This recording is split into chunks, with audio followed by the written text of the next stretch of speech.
们立法院党团还有党中央一定全力跟市长这边还有高雄市政府来相互。我特别向国民党江启臣主席报告，就是现在高雄市政最重要以防疫还有市政建设为主。那防疫已经列为一级开设，所以所有的防疫的工作、防疫的资源，我们各方面的工作抓得非常的紧。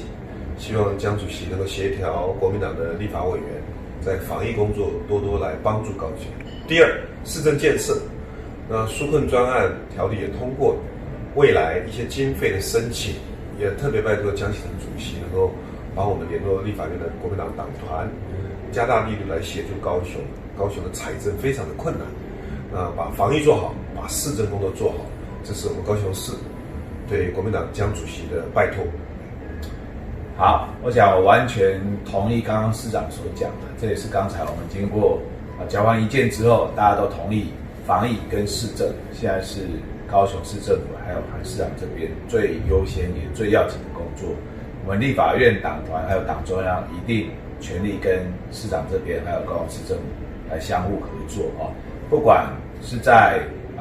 防疫资源的争取、经费的争取，还有地方建设的争取，甚至是一些可能涉及到我们法规的松绑的这一部分，只要市政上有需要的，我都会请我们的党团来做协助。那我们也会进一步来邀请我们不分区的委员我们会着适当的人选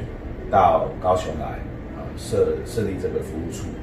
一方面也服务我们广大的高雄市民，二方面也能够真正的在地就地的了解高雄的状况，然后把这一些需求反映到立法院来这也是我们另外会来做的事情。那同时呢纾困条例虽然已经通过，但是通过的当下，其实对于每个地方实际的状况不见得能够一一的反映到地方的需求。所以这一部分，我想不只是高雄这边，我们其他县市也一样，我们会广泛的来征询各个县市，尤其是我们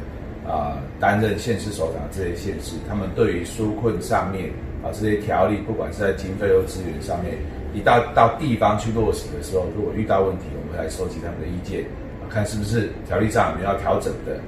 分配上有没有要因地制宜的。我想这部分我们都会全力来协助我们所有在各地执政县市的县市首长还有县市政府。谢谢江主席，我们现在示范一下不握手。